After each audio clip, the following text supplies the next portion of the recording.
Good morning, student. Today we are just going to discuss the concept of resistance, how we can measure the value of a resistance, and what is the formula of resistance in series, as well as what is the formula for resistance in parallel. So what is the use of these in actual life? We will just going to explain all these type of things in this lecture. So पहली बात आती है resistance. Resistance जिसको हम resistance भी बोल देते हैं, एक्चुअली हम रेजिस्टेंस ही बोलते हैं यहाँ पर अपने इंडिया में. तो रेजिस्टेंस जो हमारा है obstruction in the path of current. Obstruction का मतलब क्या होता है? रुकावट. तो जब हमारा करंट चलता है, आपने देखा होगा कि कई बार हम बात करें किस चीज की, कि बल्ब है, एक छोटा सा बल्ब, बीच रास्ते में एक बल्ब लगा दिया, फिर उसके आगे एक बल्ब और सीरीज में लगा दिया, तो बल्ब ग्लो करना कम कर देता है, यानी उसकी लाइट जो है वो बहुत कम हो जाती है. तो बेसिकली क्या सिस्टम है ये सिस्टम बेसिकली रेजिस्टेंस का है, और रेजिस्टेंस लगाने से करंट कम हो जाता है. रेजिस्टेंस बनती कैसे है? पहले तो हम सिंबल की बात करते हैं. रेजिस्टेंस का सिंबल जो है हमारा वो कुछ इस प्रकार से है. क्लियर हो रही है बात? रेजिस्टेंस का सिंबल कैसे? इस प्रकार से जिगजैग दिखाया हुआ है हमने. आपको पता है कि बीच रास्ते में अगर कंकड़ या रोड़ी पड़ी हो, या फिर जिसको हम इंग्लिश में पेबल बोल देते हैं, वो पड़े हो, तो डेफिनेटली हमारी स्पीड कम हो जाती है. तो उसी चीज को देखते हुए रेजिस्टेंस का जो सिंबल है, फिजिकल उसकी अपीयरेंस हमने कुछ दिखाने की कोशिश की है. रेजिस्टेंस बनती कैसे है? रेजिस्टेंस बनाने के लिए क्या करते हैं हम, कि जो कार्बन होता है, आपको कार्बन को हम किसी केस में बंद कर देते हैं. ठीक है, जैसे कोई प्लास्टिक का केस है, उसमें कार्बन को बंद कर दिया, और उसके सिरे पे, यानी इनिशियल पॉइंट और फाइनल पॉइंट, या बीच के जो हमारे सिरे हैं साइड वाले, इन पे हम क्या करते हैं, कनेक्टिंग वायर लगा देते हैं. जब हम कनेक्टिंग वायर लगाते हैं तो एक रेजिस्टेंस बन जाती है. ठीक, जिसका काम क्या है? सिर्फ करंट को कम करना. अब बात आती है कि करंट जो कम करती है रेजिस्टेंस, वो कैसी नजर आती है? ध्यान दीजिएगा कैसी नजर आती है. हम ऐसे दिखा रहे हैं. मान लीजिए एक रेजिस्टेंस है, ये इसके दो टर्मिनल है.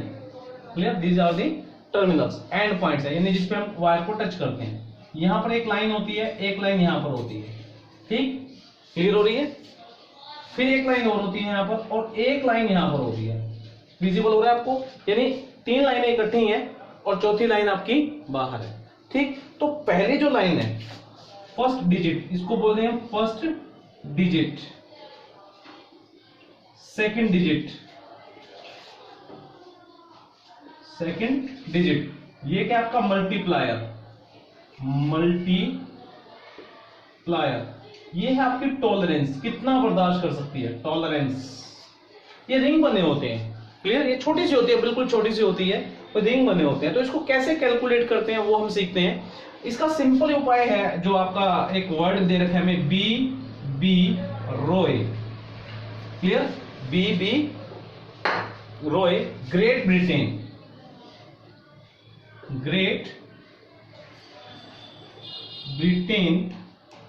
Clear? Great Britain, very good wife, wearing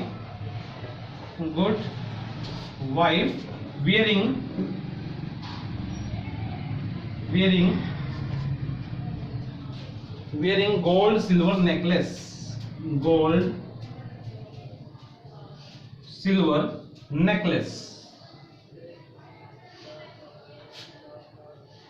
clear? ये वर्डिंग आपको याद रखनी है. B Roy, Great Britain, very good wife, wearing gold silver necklace. तो बी, ये कलर के नेम्स हैं आपके. Black, brown, red, green, blue, violet, again grey, white, then gold, silver. Clear? No colour. इस चीज की हम टेबल बनाएंगे, उसको ध्यान से देखिएगा. देखिए, अब हमने टेबल बनाई है.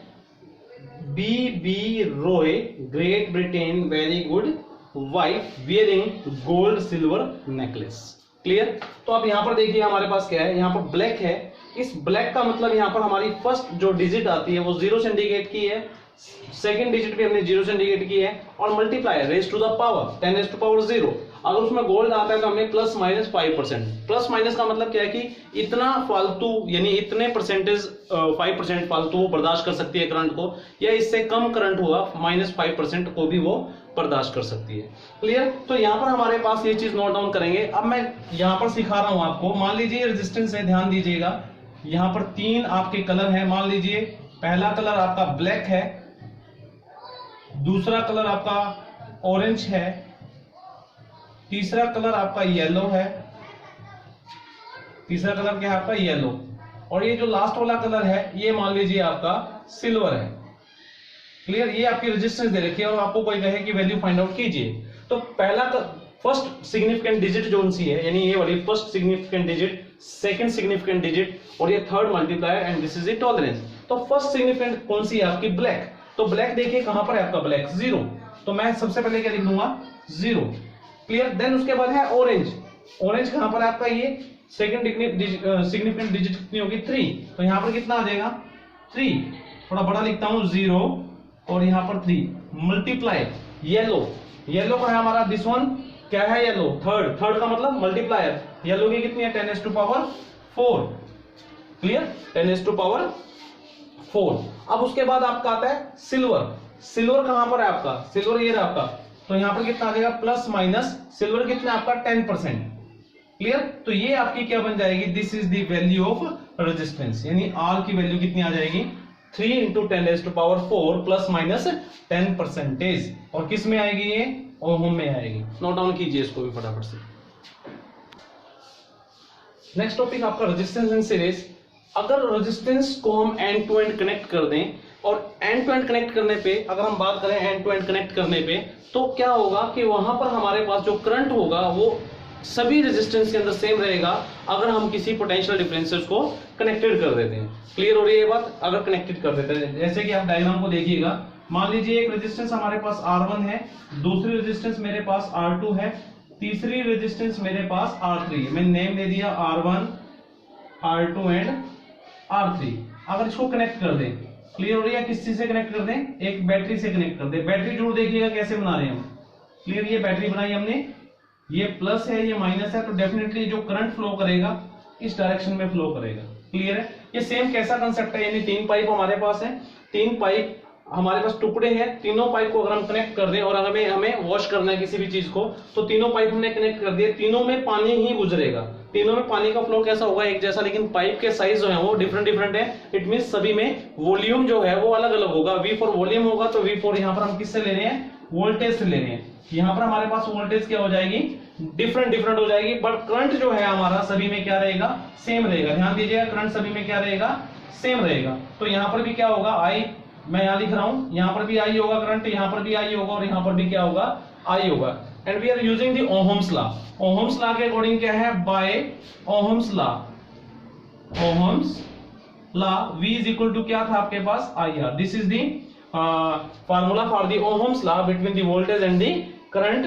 तो यहाँ पर हमारे पास अगर मैं एक रेजिस्टेंस की बात करता हूँ, फर्स्ट रेजिस्टेंस की बात करता हूँ, तो मेरे पास आएगा V1 is equal to IR1। This is the equation first.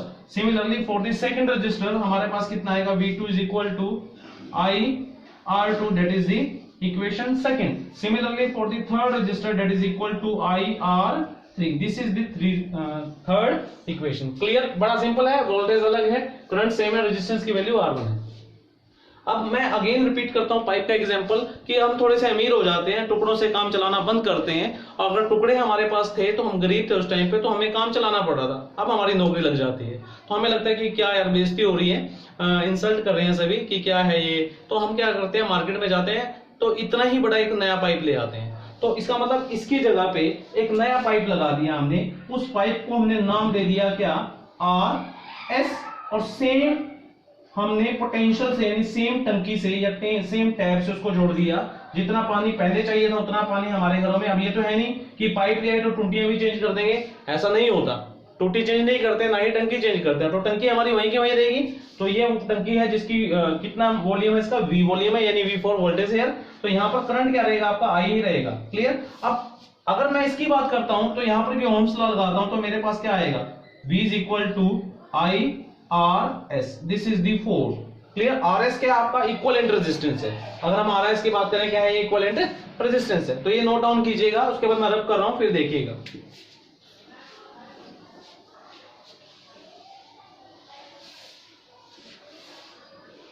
अब हमारे पास आता है जो ये वॉल्यूम है V, जिसको मैं वॉल्यूम का नाम दे रहा हूं। तो ये वॉल्यूम जब तीनों में पानी अलग अलग इकट्ठा हो जाएगा, तो जितना पानी इसमें था उतना पानी इसमें, प्लस इसमें, प्लस इसमें, यानी इसका जो पानी टोटल था वो तीनों को मिलाएं तो पानी बराबर हो जाएगा V फॉर वॉल्यूम। तो सेम कंसेप्ट वॉल्यूम का भी आता है और सेम कंसेप्ट हमारा वोल्टेज का भी आता है। तो V इज इक्वल टू कितना होना चाहिए हमारे पास, V1 plus V2 plus V3 होना चाहिए। तो यहां पर हमने क्या लिखा, I R1, V1 की वैल्यू हमें पता है, V2 की वैल्यू भी हमें पता है और V3 की वैल्यू भी हमें पता है। क्लियर होगी ये बात। यहां से हम I कॉमन निकाल लेते हैं, I कॉमन निकाल लिया, R1 plus R2 plus R3। Clear, ये किसके बराबर हो जाएगा, V के बराबर हो जाएगा। This is equation 4। अब बात आती है कि 4 इक्वेशन है, अगर हम फिफ्थ इक्वेशन लेते हैं इसको, फोर्थ इक्वेशन हमारी थी V इज इक्वल टू, मैं यहां लिख देता हूं, अगेन याद रहेगा आपको, V is equal to IRS था।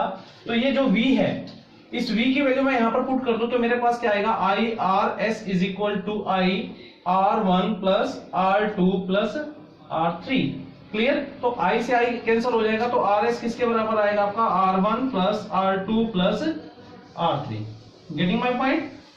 ये बन जाएगा आपका इक्विवेलेंट रेजिस्टेंस, यानी RS की जो वैल्यू है वो किसके बराबर हो जाएगी, सम ऑफ द रेजिस्टर्स, जितने भी रेजिस्टर्स आपने कनेक्टेड किए थे। और एक भी चीज नोट करने की है यहाँ पर कि जो हमारा R1 है यानी RS है, RS is greater than R1 है, RS is greater than R1 plus R2 है, या फिर R2 प्लस R3 है, या फिर R3 प्लस R1 है। नोट डाउन करेंगे इस चीज को भी कि RS हमेशा आपका क्या होगा, बड़ा ही होगा as compare to the single register और as well as compare to the combination of register. तो आपको ध्यान देना है। क्लियर, ये 3 चीजें आपको नोट करनी है जो भी मैंने नोट डाउन करवाई है, रेजिस्टेंस इन सीरीज। नेक्स्ट चलेंगे रेजिस्टेंस इन पैरेलल। नेक्स्ट आता है आपका रेजिस्टेंस इन पैरेलल। आपने देखा होगा कि अगर मान लीजिए हमारे घरों में अगर हमारे 3 बिल्डिंग है, यानी ground floor, then first floor, second floor and third floor, और सबसे ऊपर हमारी टंकी रखी होती है, और सभी फ्लोर्स पे हमारे आपको पता है कि वॉशरूम्स होते हैं। तो सभी फ्लोर्स पे अगर आप वॉशरूम को में जाके आपने जो आपके शावर है, शावर को ओपन कर दीजिए, तो सबसे ऊपर वाला जो शावर होगा यानी थर्ड बिल्डिंग पे जो आपका शावर होगा उसकी स्पीड थोड़ी कम होगी, सेकंड फ्लोर पे जाओगे उसकी तेज होगी, ठीक है, फर्स्ट पे जाओगे उसकी और तेज होगी, और ग्राउंड फ्लोर पे जाओगे उससे सबसे ज्यादा तेज होगी। तो it means flow of water क्या होगा, सबसे नीचे वाले में सबसे तेज, और सभी के साथ टंकी जुड़ी है तो वॉल्यूम जो है सबके साथ सेम ही रहेगा ना। ऐसा तो नहीं कि हम कहेंगे इसमें पानी कम आए, इसमें ज्यादा है, इसमें और ज्यादा है, ऐसा कुछ नहीं कहते हम। तो इसका मतलब क्या हुआ कि जो टंकी आपकी छत पे लगी हुई है वो सभी को इक्वल वाटर दे रही है, पर हाइट की वजह से आपके जो शावर की स्पीड है वो कम और ज्यादा हो रही है। सेम यही कंसेप्ट हमारा करंट इलेक्ट्रिसिटी के अंदर यूज होता है कि यहां पर भी क्या है कि करंट जो है आपका, अगर हम अरेंजमेंट कुछ इस प्रकार से लगा दें, ध्यान दीजिएगा, मान लीजिए एक रेजिस्टेंस हमने ये ले ली, एक रेजिस्टेंस हमने ये ले ली, and this is the third resistance. Clear, इन तीनों रेजिस्टेंस को इस प्रकार से जोड़ दिया, और यहां पर हमने लगा दी बैटरी। क्लियर, ये हमने लगा दी यहां पर बैटरी, ये प्लस है ये माइनस है। क्लियर, तो यहां से जो करंट हमारा आई होगा, टोटल करंट भी आई होगा, पर यहां पर देखिए करंट 3 हिस्सों में डिवाइड हो जाएगा। ये करंट होगा I1, ये करंट होगा I2 और ये करंट होगा I3। यहां पर जो वोल्टेज है यानी V, यहां पर भी V और यहां पर भी क्या होगी V, इसका नाम क्या था R1, इसका नाम क्या था R2, इसका नाम क्या होगा R3। तो इस कंसेप्ट को अपने शावर से जोड़ दीजिए। शावर में स्पीड कम ज्यादा होती है तो डेफिनेटली यहाँ करंट जो है हमारा, करंट भी आपका क्या होगा, डिफरेंट होगा। Are you getting my point? Again we are just using the concept of Ohm's law. Ohm's law V is equal to IR, उसका यूज करते हुए रेजिस्टेंस फर्स्ट के लिए, रेजिस्टेंस सेकंड के लिए, रेजिस्टेंस थर्ड के लिए। तो आप देखिए क्या लिखेंगे हम, फर्स्ट रेजिस्टेंस के लिए आएगा V is equal to, क्या आएगा हमारे पास, I1 R1, this is the equation first, V is equal to I2 R2, that is the second equation, V is equal to I3 R3, that is equation 3. Are you getting my point? ये चीज clear होगी। अब हम कहते हैं कि हमारे जो एक ही बिल्डिंग है भाई, एक ही टंकी से जोड़ना है और एक ही शावर है, ठीक है, उस एक शावर को, यानी 3 शावर का खर्चा बचा के हमने एक ही शावर लगा दिया, उसको हम रब करेंगे। मैं रब कर रहा हूं यहाँ पर, हमने क्या किया, एक ही शावर लगाना है। मान लीजिए हमने एक ही शावर, अब हमारे पास एक ही शावर है लेकिन टंकी हमारी वही की वही रखी हुई है। क्लियर, जैसे घर पुराना हो जाता है, घर तोड़ देते हैं, नीचे वाला सेफ है, तो हमने कह दिया टंकी एक ही है, तो रेजिस्टेंस को हमने ले लिया RP। ठीक, तो यहाँ पर करंट तो हमारा क्या रहेगा, I रहेगा, तो V इज इक्वल टू क्या आ जाएगा, I, और यहाँ पर क्या रहेगा RP, that is equation 4। Clear, अगर हम बात करें प्रीवियस की, तो करंट जो था हमारा, I करंट जो था वो 3 हिस्सों में डिवाइड हो रहा था। I करंट क्या हो रहा था, 3 हिस्सों में डिवाइड हो रहा था। तो टोटल करंट किसके बराबर होगा, I1 plus I2 plus I3। Getting my point. I1 की वैल्यू कितनी हो जाएगी, देखिए यहाँ पर I1 ये है तो V बाय R1 हो जाएगा, V बाय R1, यहाँ पर V by R2 plus V by R3। तो यहां से हमारे पास ये I हो गया, यहां से V कॉमन निकाल लिया, ये कितना आएगा 1 by R1 plus 1 by R2 plus 1 by R3। Clear है चीज। I की वैल्यू किसके बराबर आएगी, V 1 by R1 plus 1 by R2 plus 1 by R3। Note down करेंगे इसको, मैं रब कर रहा हूं। इसके बाद ये इक्वेशन अगेन लिख रहा हूं ताकि विजिबल हो आप सभी को। हमने लिखा I इज इक्वल टू क्या, V ब्रैकेट में क्या लिखा 1 by R1 plus 1 by R2 plus 1 by R3। Clear. एक इक्वेशन हमने ये भी दी थी कि V is equal to IRP। Clear. यहां से I की वैल्यू कितनी आएगी, I is equal to V by RP। तो ये वैल्यू जो I की है मैं पुट कर दूंगा यहां पर, तो हमारे पास कितना आएगा V बाय में RP that is equal to V by में 1 बाय R1 प्लस 1 बाय में R2 प्लस 1 बाय में R3। V से V कैंसिल हो जाएगा तो हमारे पास कितना आएगा 1 बाय में RP that is equal to 1 by में R1 प्लस 1 बाय में R2 प्लस 1 बाय में R3। तो ये फार्मूला बन जाएगा आपका किसका, resistance in parallel. Resistance in parallel note down करेंगे इसको, रेजिस्टेंस इन पैरेलल में। क्लियर। अब चलते हैं थोड़ा सा आगे, थोड़ा और इसको सॉर्ट आउट करते हुए।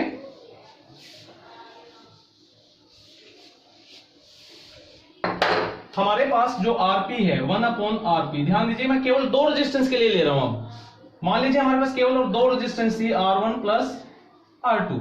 अब देखिए RP जो है हमारा आएगा 1 upon RP that is equal to R1 plus R2 divide by R1 R2। Clear. R1 R2 ये एलसीएम लिया मैंने और कुछ नहीं किया। तो RP किसके बराबर आ जाएगा R1 R2 divide by R1 plus R2। Clear हो रही है बात। RP is equal to R1 plus R1 R2 divide by R1 plus R2। ये ध्यान रखिएगा कि जो RP है आपकी, RP जो है हमारी it is very less than R1 comma R2 coma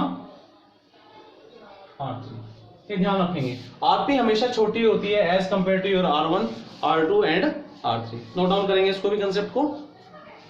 this is the cases of the resistance in your series.